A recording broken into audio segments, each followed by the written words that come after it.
Hello and welcome to another edition of the ProtoBalls podcast, or I guess it's called the Proto-Berry Talks podcast. No. No. I was going to bring that up. They call me Barry. What else do you expect? I expect my recycled balls, but I have to put up with this pale imitation. Barry. A Barry. Yeah. Nah, people call me Barry, so I was like, alright, I guess it's just time for a change. Totally screwing up her title. And today we will be taking a look at the Road Warrior. It's still also Tank is here. Forgot to mention that. I'm sorry. It's still ProtoBalls talk. It doesn't matter. I apologize if I randomly making phlegmy noises. I am fighting a head cold. No. You sound like you're a bit better off than you were a few days ago. Oh, from the video? Yeah. Yeah. Sore throat. Mm-hmm. That was a pain. Yeah. Be gone, you foul beast. Never. Hey, it could have been worse. Yeah. I could have died of dysentery. Anyway, Mad Max 2. Given the conditions of the world in this, I wouldn't be surprised if death and disease were a common thing, even there. Even though it's a fuel shortage and not like an actual apocalypse. It's apocalyptic. It is apocalyptic, but it's... Kinda, sort of, not really. But it's a result of a fuel shortage. Mind you, they're still in Australia. Yeah. That's a deserty Australia. Yeah. Granted, Australia is pretty much an apocalypse. Yeah. I mean, have you seen some of the creatures that live there? No, I'm not talking about koalas. Like, those are the tamest things in Australia. They've got huge scorpions, mate. They've got plants that'll try to kill you. Yeah. And a dork. I don't know. I mean, you certainly can't argue that logic. Fair enough. Mel Gibson really is a dork. I'm being polite. Okay, I was going to say, dork is kind of the nicest thing you can say to him at this point. Right. But, yeah, this is the sequel to the original Mad Max, and it is the more memorable of the two, I would say. Okay. So I'm just looking at the poster for Mad Max, alright? You want to know what the tagline for the movie is? What? Just one man can make a difference. Alright, that's an outright lie. Yeah, because... We'll explain why later on in the movie, but, that's an outright lie. Is that for the first Mad Max or the second? This is the second Mad Max. The Road Warrior, okay. Yeah, this is for the second... I got confused because you said the tagline for Mad Max. Mad Max 2, yeah, sorry. Max is in it. The tagline for this movie is just one man can make a difference. And, halfway through the movie, it's already proven to have been a lie the entire time. He... Oh, God. What are you talking about? The Gyro Captain is a hero! You're right. I like he single-handedly saves this film. Just his comedy. Just him alone. Even though whatever. But what about Lex Luger? Whereas the previous Mad Max was definitely more of a dystopia, this one is full-on post-apocalyptic. Complete with an extended backstory to explain that, yes, this is a post-apocalypse. Apparently something nuclear war. Kind of. It's the Cold War era still. Just go with it. It's all a result of a fuel shortage. A nuclear war as a result of a fuel shortage. Could you imagine that happening today? It might. Whenever I remember that there's no fuel shortage, stop making shit up. Yeah. Took me a bit to remember what was going on lately in the real world. There is no fuel storage. Stop hoarding all the gas. Yeah, it's so dumb. Sand. So this movie came out. Came out the day before Christmas Eve. So Christmas Eve. The eve of Christmas Eve, 1981. That's why wreck Christmas Eve? Especially in a movie that's taking place in the desert. Why would you do that? Why would you do that? Come on. That's not cool, bro. Come on, guy. Anyway, the budget was the budget was 4.5 Australian dollars. It's like 2 cents. No, I'm kidding. No, I'm kidding. The box office was $36 million. Oh, I mean, it made its money back. Oh, hell yeah. I guess But so. if this was in Australia, where were the wallabies? They were all dead. They were all dead because of the nuclear radiation.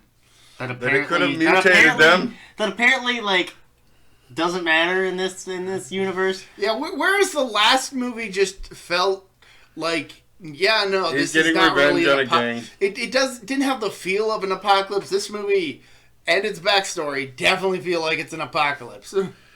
It feels far more like an apocalypse than... Yeah, like, okay, so like Mad Max 1 feels like, laws are a bit lax. It doesn't really... Things don't really matter. If you're in the inner city, you're probably... It's an anarchist dystopia. Yeah, if you're in the inner city, you're probably going to be fine. But if you're out in the boondocks, you probably... You're fucked. You're fucked. Literally. And killed. Yes. Yes. Quite. Meanwhile, this one's just like, oh, hey, there was a nuclear war, but there's no nuclear radiation. Doesn't matter. It's just People are just it's just living a plot in device. different compounds. Yeah. But It literally does not play into the story. So...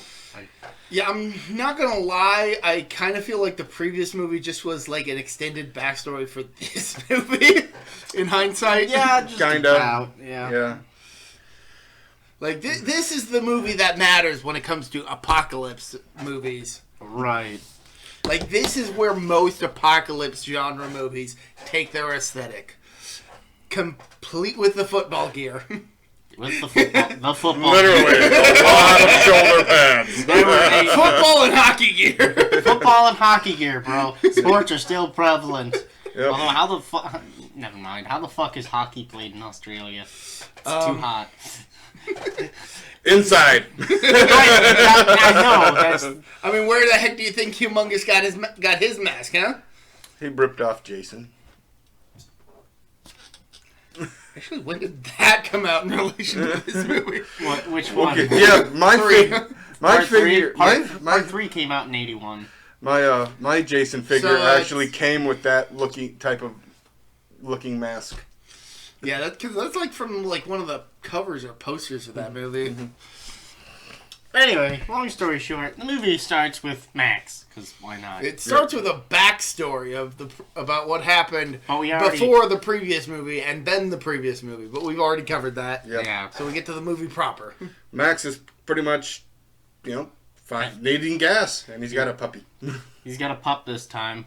I think the dog died in the last movie, but I don't know. I can't remember. I didn't even remember there was a dog. That's how significant of a character it was. Right. At least I remember this dog. Yeah, I guess, for the most part. He likes to bite. I didn't do it. It wasn't me. You'll never take me alive! Sirens are going off in the background. They want us to stop reviewing this movie. But we refuse to.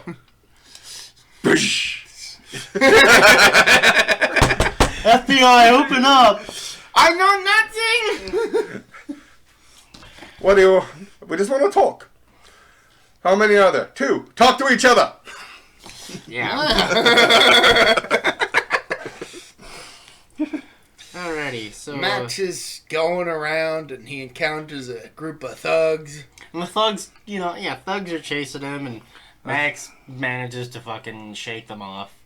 Violently. Violently. Very With a truck. With a parked truck. With a parked truck. And there's one particular biker who's got, I think, It's a male. With a male... The Golden Boy is what the credits listed. Is that what they call The it? Golden Boy. I'm pretty sure they call him the Golden Boy. Just. Yeah, okay, so Wes. Wes is the guy's Yeah. name. Right. And he's got a pretty boy. A pretty boy. A pretty boy in bondage gear. Let's just S&M shit. Yeah, let's just move on. Yep.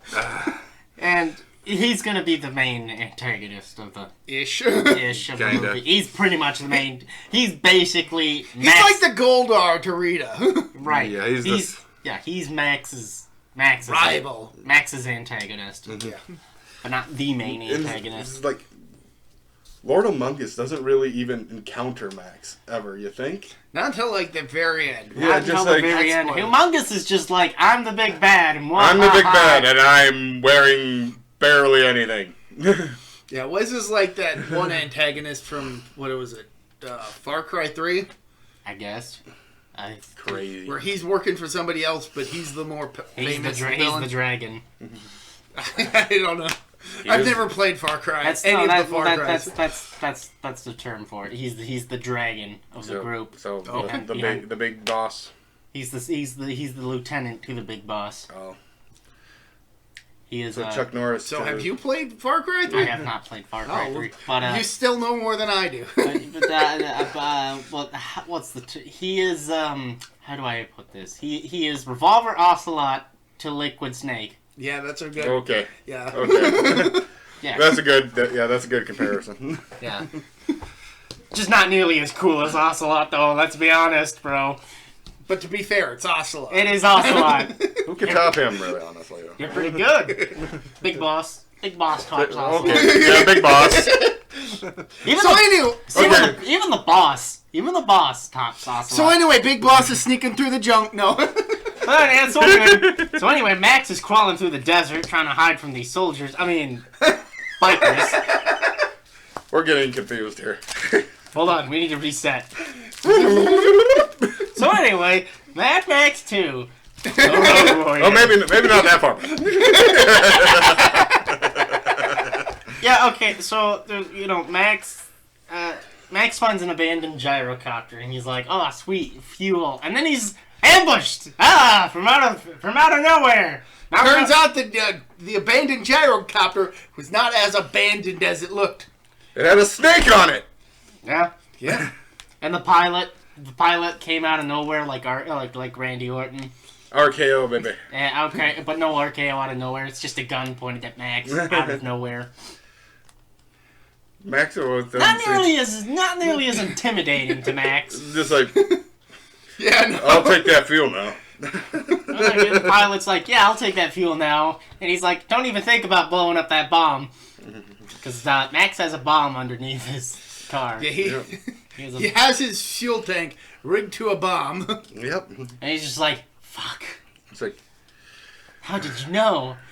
A wizard did it. usually. A wizard told him. So anyway, Mad Max gets the gyro captain hostage. He turns the tables because the doggo. Yeah. I love the that. gyro captain ends up trying to reach into Max's car, and then the dog jumps out and pretty much mauls him for a little while. I love that after that, while they're traveling through the desert with the gyro captain in the back, Max's dog just has a bone that's attached to a shotgun. Yep. But yeah, the V8 Pursuit Special's still here. Yep. Still here. That won't last by the end of the movie, and I think that's a Mad Max special or Mad Max tradition. That the vehicle doesn't That the survive. vehicle doesn't survive every movie. Like, I've really only seen the first two, so spoiler alert, it gets fucking trashed in this movie. It gets trashed in the next movie, and it especially gets trashed in the reboot. Oh yeah, it gets fucked up in It Fury gets Road. so fucked up in Fury Road. okay, I'll forget that. This is like where it's like so fucked up it's unusable. Because the vehicle, Yeah, it hits the fan. shit hits the fan. Anyway, But not yet. So Max discovers that, hey, there's this marauding group that have attacked these people, so he decides, I'm gonna bring the bodies back for prize money or some fucking shit. Yeah. It's some fucked up reason. For some weird favors or something. No. What happens is the gyro captain tells him about an oil refinery. Max goes and scouts out the place and sees that it's being harassed by a marauding group of bandits. Right. With Wes as one of the members. And leading the bandits is this big, almost naked dude with a hockey mask calling himself Lord Humongous. And everybody else is calling him Lord Humongous as well. But is he actually Among Us. Humongous. He wants the people inside the oil refinery to just abandon the place, just give it to them, and no harm will come to them. That's a fucking lie. But how he was actually saying it sounded legit. Oh, he's lying. He's very charismatic, I will admit. He just surrounds himself with psychopaths. Just leave, and nobody will get hurt. That just Not a single person. I promise. I just remember when Butters did that on South Park. I'm just remembering an Aquabat song that has Lord Humongous in it. Oh, man. So anyway, but like Max arrives with the bodies and all the people. Yeah, we kind of skipped over the fact that there are bodies because this group is just raped and murdered. That's really but they're let's compare these people from a gang in Fist of the North Star. Let's say they're like the Z gang. Yeah, yeah, the Z gang. But the reason why Max goes with some bodies is because a couple groups of people leave the refinery to go out to try and find somebody who can buy the oil from them. Right. But all of them get attacked. One group by Wes's group. Yep. Which causes devastation to that one particular group, including rape and murder. Unfortunately. Mm-hmm. Anyway, Max goes to the body. He messes up the last guy who decided to stay behind and have a smoke after doing what he had to do, and then murdering the chick. Yep. And Max takes the barely alive guy back to the oil refinery, expecting a reward. For fun, Max is fucked up in this movie. Max is dumb. Well, considering what happened with his family last movie, right? But that'll kind of fuck somebody up. But like Max just has this sort of fucked up. So now we finally get to Max going to deliver the bodies to the oil refinery. And he delivers the body, and there's the leader of the group, who we shall name Lex Luger. Because he looks like the guy's face looks exactly like Lex Luger. He is an Australian Lex Luger without the physique. He wouldn't have the American gimmick then. He wouldn't have the all-American gimmick. Of course not. He would have more like the Narcissus gimmick. Nah.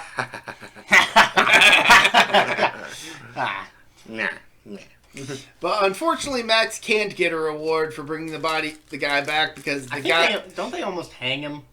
They do almost lynch him at some point. Yeah. I think. But then that gang comes back. But the main reason why Max doesn't get his reward is because the guy he brought back dies before he can confirm that yes, he made the deal with Max for fuel.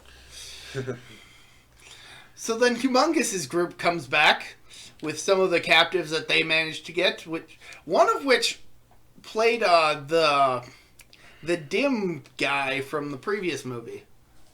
I'm trying to think of the guy's name. I don't recall. Well, he was the not so bright son of the old lady from. Oh, right. Okay. Yeah. Like I recognized him. I know who you're talking about. Yeah. That's one of the goons, right? Or is that? No, he's one of the guys who has been captured and strapped to the front of Humongous's car. Right. Yeah. He's just he's just murdered straight up. Pretty much, yeah. It's a corpse. Well, I think at that point in the movie they're still alive, but they don't. They don't last very long. It's also here we're introduced to that feral ass kid. Oh yeah, the feral kid. He doesn't have a name. That's just a feral kid. That's his name. That's the character's name. He throws this metal boomerang. So he has like this little tunnel he crawls through. He crawls out and he throws the metal boomerang and it misses Wes. But it killed Golden Boy. They killed Golden Boy, and Wes is just like, all right, fuck this, kill them all. I don't care. But he throws it another time, and Humongous's announcer tries to catch it and gets his fingers chopped off, revealing that it's like razor sharp boomerang. Yep. I mean, the kid was throwing it with like an improvised metal gauntlet, practically. Yep.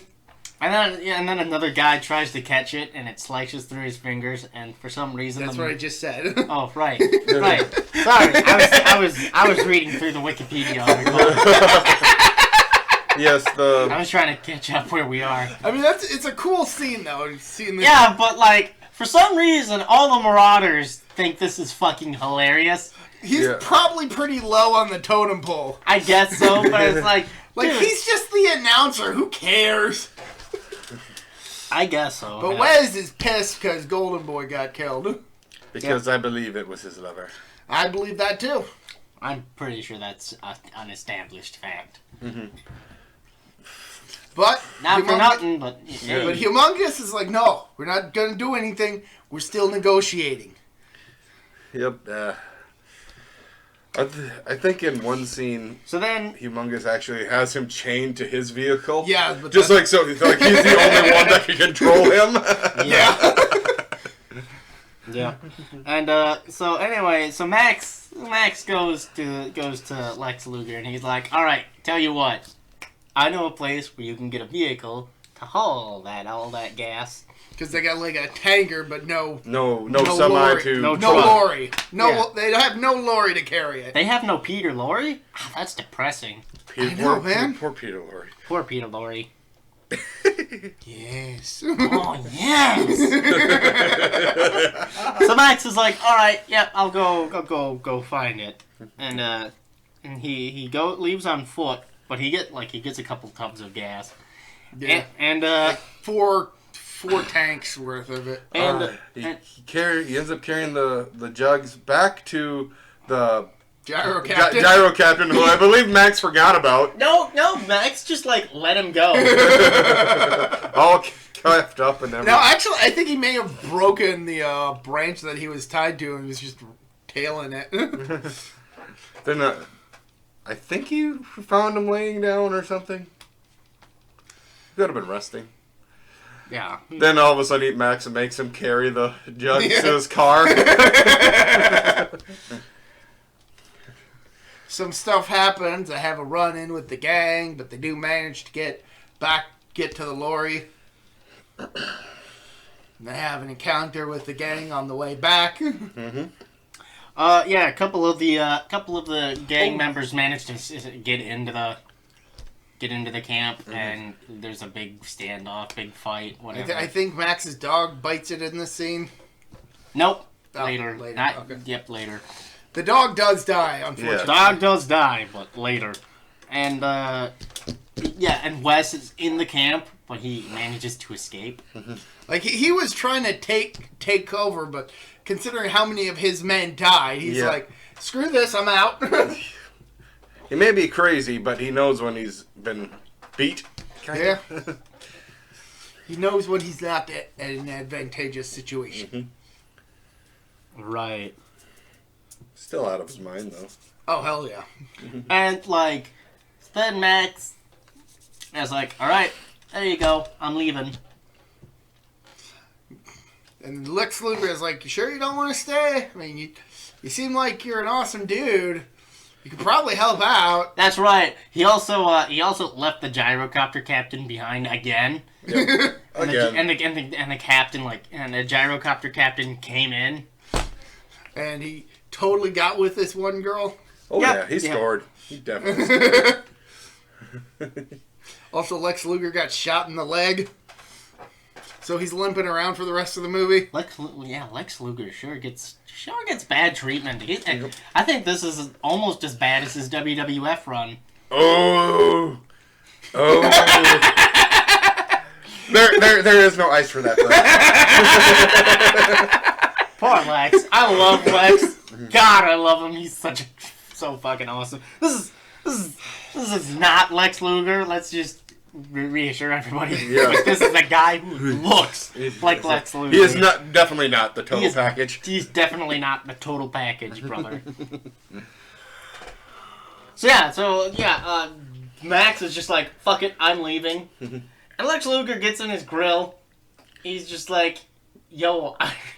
It's like, why are you leaving? I was gonna quote The Simpsons and quote Mo and be like, "Yo, I heard you've been dissing my fly girl."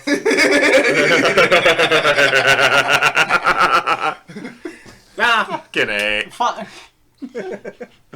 No, but he's just like, "Oh, so what are you running from, huh? You running from yourself? You fucking coward? You fucking loser? You fucking tax cheat?" You think you're the only one who's suffered? Then Max just cold-cocks him. He punched Lex Luger in the face, and I didn't hear him scream, so it's not Lex Luger. Oh! Lex Luger has an odd tendency to to take the fake hit and we go, ah! yeah, he likes to scream when he's hit. It's his fetish, all right? Hey, oh, I'm gonna be put in the rack. I know it.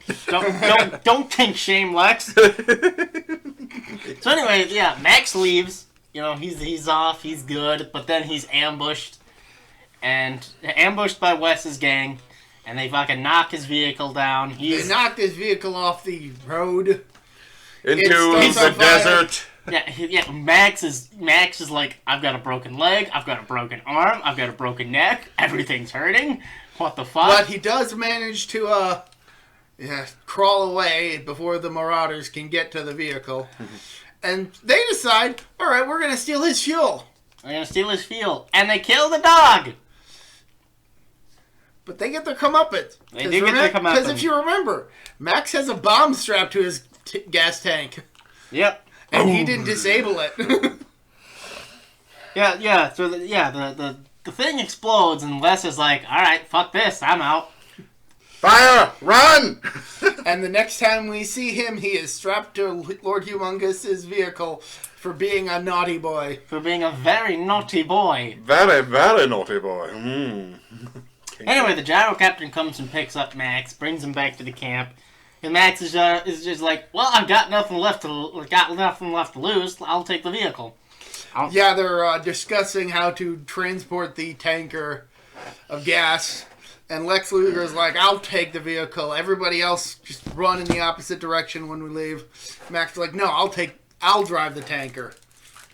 Yeah. You're going to need someone like I'm in worse shape than you. Let me drive the tanker. Pretty much. Everything is, my body is entire brace, but I will drive that tanker. He hadn't completely lost his humanity. Nope. You need some water, man? Yeah. Okay. I should have asked earlier. I forgot. So anyway, they fix the truck. They ramp it up with a bunch of weapons and shit. Thank you, bud. Yeah. And get ready to fucking leave. And like Max, the feral kid, and a couple of others just take off. And everybody else leaves in like other smaller vehicles and a bus. Yep. Yeah. Which I think they were using the bus as like a barricade. Yeah. For the they were using the bus as a barricade, and they took the rest of the vehicles and left. And they planted some explosives at the refinery, and just like a couple of Lord Humongous's goons show up at the refinery. The grunts of the group. Grunts. And they're like, woo, yeah! I'm gonna have a party! Which just seems like a waste, honestly. And then we unless there was like no fuel left. Right. And then we get to the climax of the movie. The big climactic chase. The big climactic chase where they hold where the gyro captain gets shot down. Not Mamiya, who I forgot to mention up to this point. She dies. Oh yeah, Mamiya's pretty cool. The crippled mechanic. Crippled mechanic dies. We forgot to mention him too. This movie has some great characters that we just forget to mention because they don't really have much relevance. We have Lex Luger. Yeah, we have Lex Luger. That's all we need. Screw the others. He's the total package. Yeah, the crippled mechanic. He gets his foot lit on fire because he accidentally drops a Molotov cocktail. He's just like, and he's just like, oh, that's a minor inconvenience. just trying to put himself out. Oh, it's fucking hilarious. Earlier in the movie where, like, they're trying to fix the semi because it got fucked up trying to get back to the the crippled mechanic. They ask him, "Can you fix it?" 24 hours. You got 12. Okay. Okay, we can do it. Like, this movie has some great characters that just feel underutilized until the there's climax. a lot of them are underutilized. They're great characters. They just don't really get much screen time. Exactly. No. They don't get much screen time, but we give screen time to the feral kid of all people. It's an interesting character, but it's still crazy. I don't think it was that interesting. So anyway, everybody but Max and the feral kid's dead. And then Wes's gang looks like they're about to do him in. Then Lord Humongous shows up out of nowhere. I think Lex Luger shows up out of nowhere. I think they were kind of traveling alongside the tanker. So they didn't come out of nowhere. They just... The trailer was hiding them. I don't know. There's a really good chase fight sequence that is really just the entire climax of this movie. Yeah, it's really... Trying to get shotgun shells. Okay, yeah, think of Max gets some shotgun shells from an old lady, and it's at this point that the gyro captain learns that Max's shotgun hadn't been loaded the entire time. So the dog had him at gunpoint, and nothing was going to happen if he tried anything. He's like, yeah, that was brilliant. Right. Anyway, so yeah, like all this shit happens. Wes is about to do in Max, and then Lord Humongous shows up out of nowhere and rams right into the truck. Mm-hmm. And he's dead. Wes is dead. Max is Crippled. damn near dead. feral kid's okay. Feral kid somehow okay. A whole tanker, and then we find out what was inside the tanker. Sand. It was nothing but sand.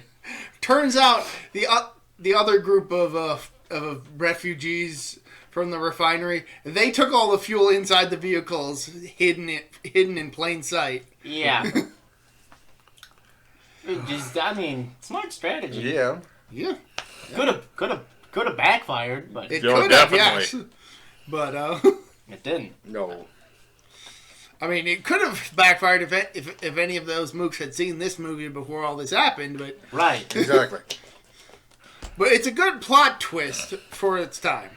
So anyway, yeah, the feral kid turns out to have been the narrator the entire time. Oh, right, there was a narrator. He showed up at the beginning and then again at the end, where apparently this entire movie was a flashback, kind of. So it's kind of like Conan the Barbarian. We should do Conan the Barbarian. Maybe. Possibly.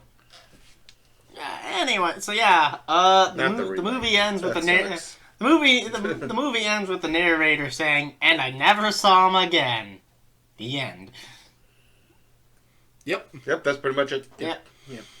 Max is now officially dubbed the Wanderer or some shit like that. I think that's what his nickname in this movie is. He's just some stranger. Anyway, the feral kid becomes the head of the Great Northern Tribe. Oh, the Road Warrior is what he's called. The movie. He's the name of the title. And now lives on only in legend. Until the next movie. Until Thunderdome and Passion of the To Christ. be fair... And then it turns out... And then he turns into Tom Brady? And then he turns into... What? Or not Tom Brady. What, Mel Gibson? Tom Brady. Oh, Tom Hardy. Tom Hardy! Not Tom Brady. It was something... It was Tom something. It was Tom D. something. Tom something D. Okay. Yeah, Tom Hardy. God.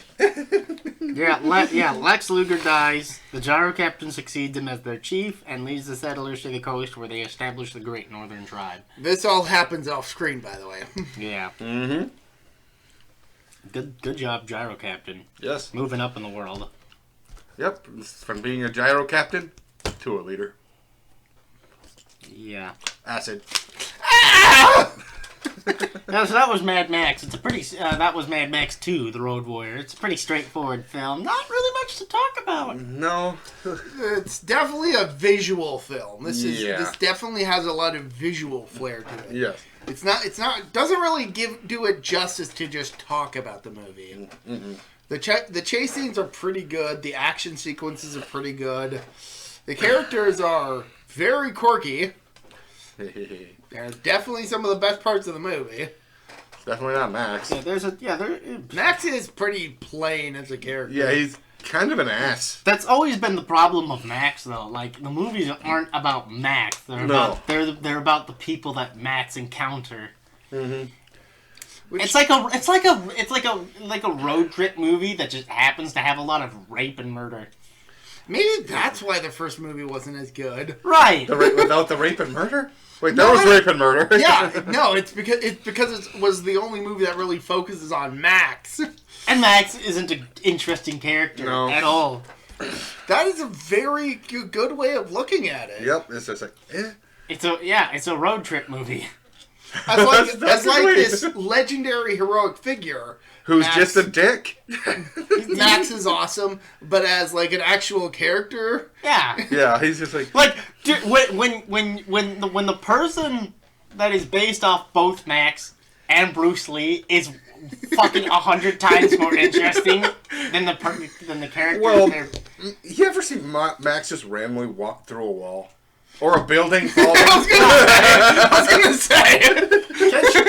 Kenshiro, that's the Bruce Lee. Let's save that for a little later, okay? Okay, yeah, I guess.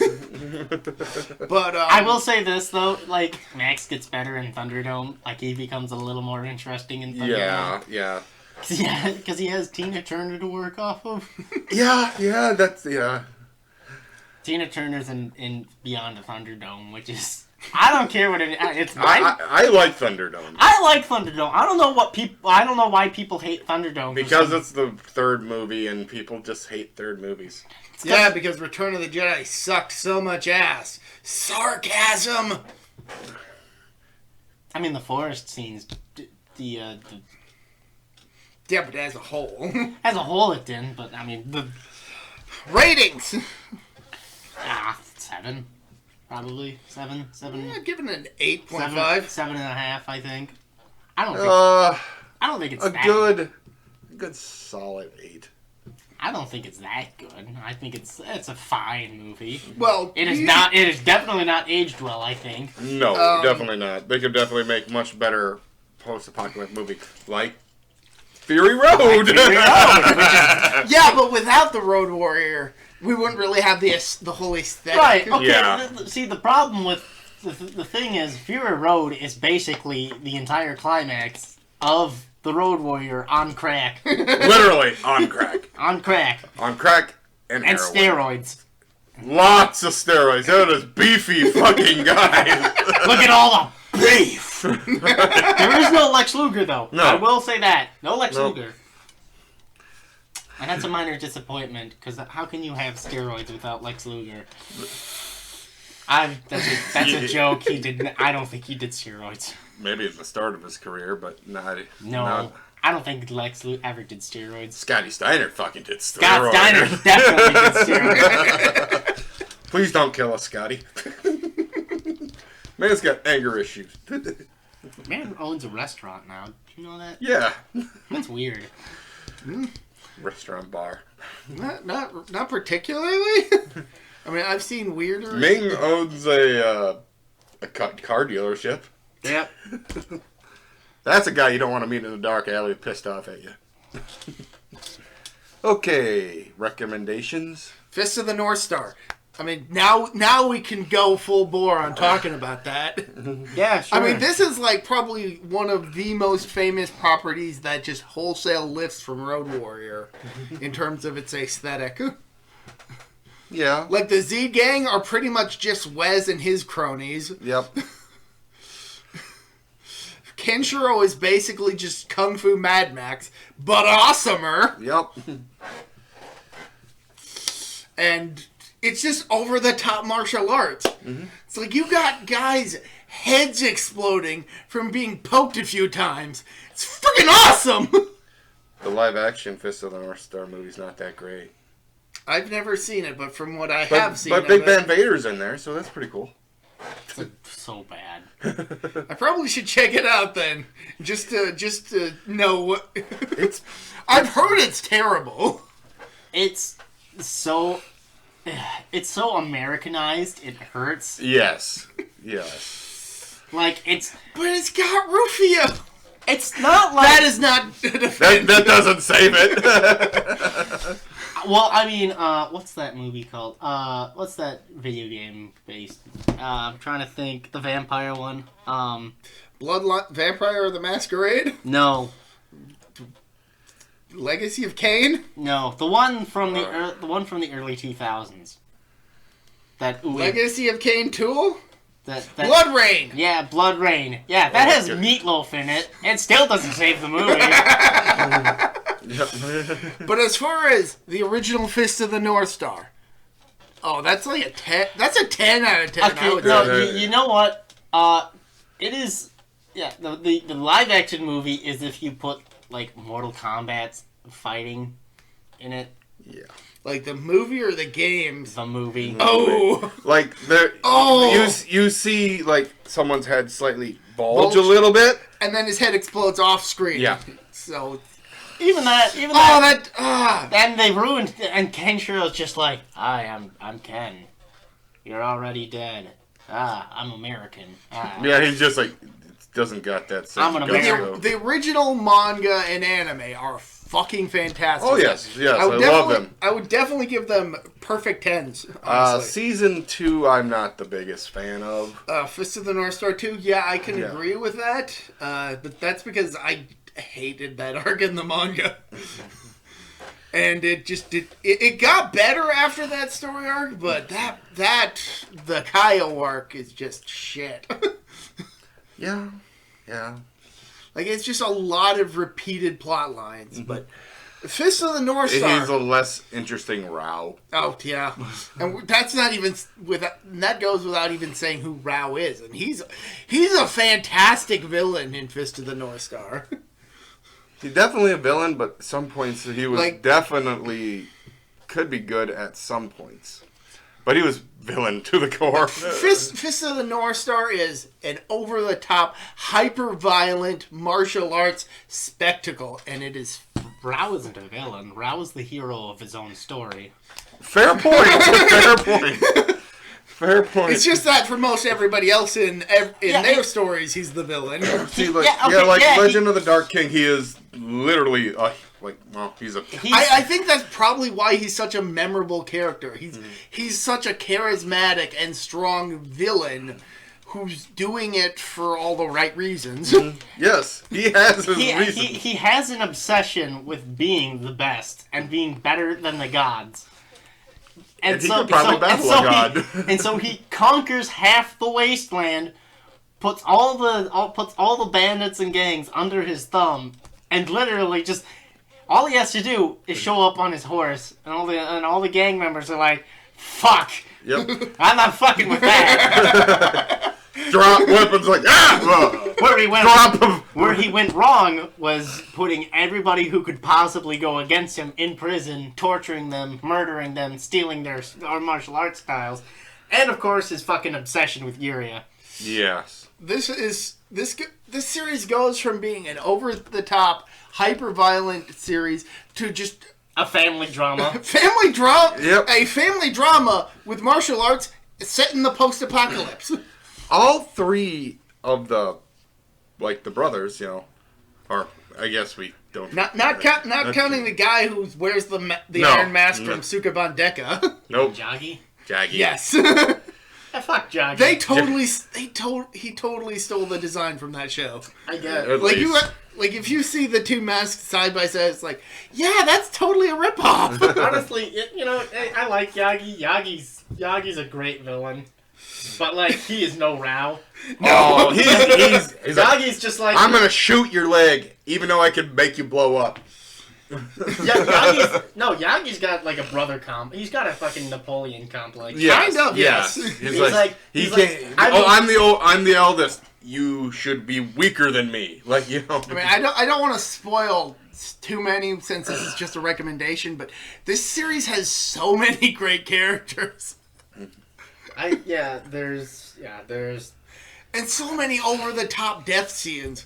Like there's all the side characters are great too. There's Ken, there's Rao, there's Toki, there's Yagi, there's the four brothers right there. You got Ray, you got Mamiya, you got Bat and Lin, Yuria. You got fucking Hart. Hart's amazing. And he's a minor villain and he's so awesome. Just Kencho just kicking it. He is Shin, Yuta, Souther.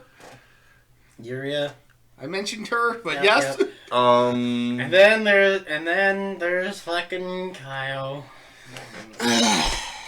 Let's not talk about him. Okay, we'll put a pin on that for right there. Set that pin on fire.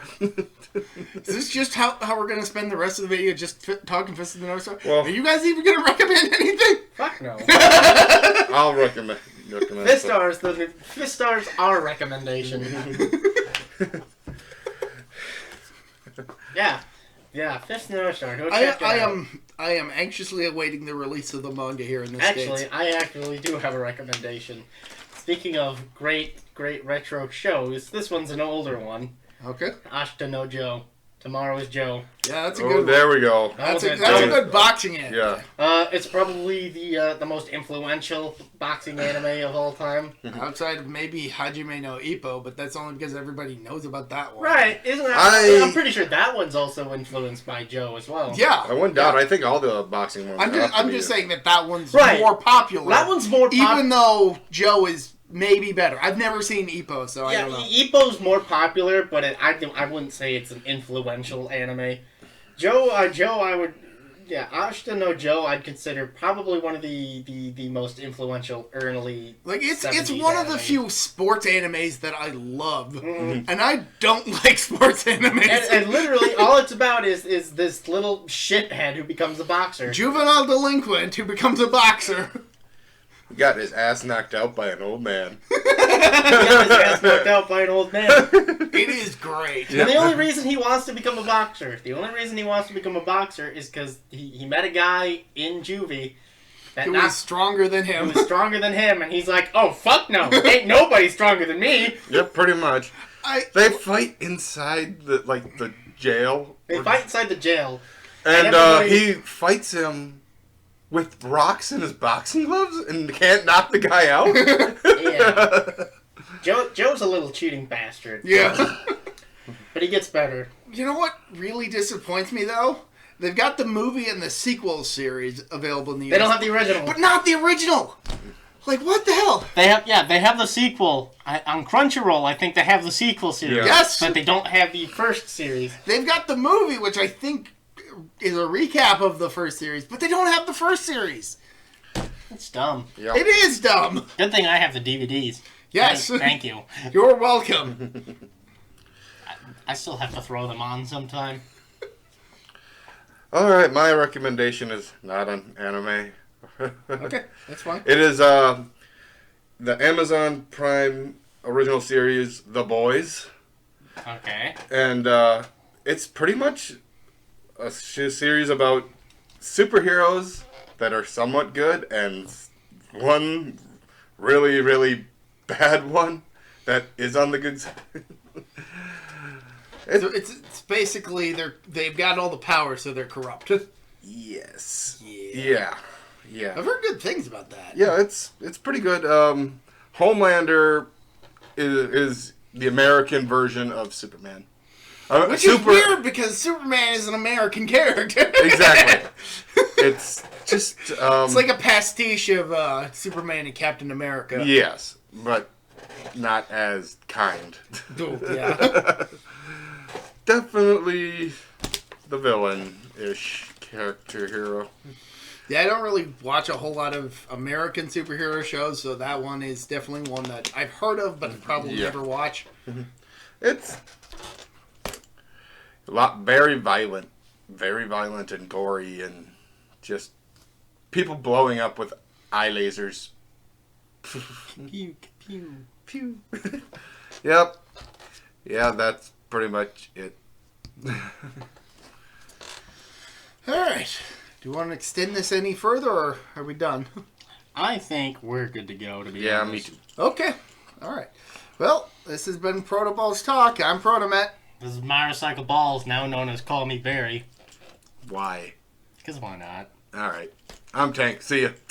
See ya. Night.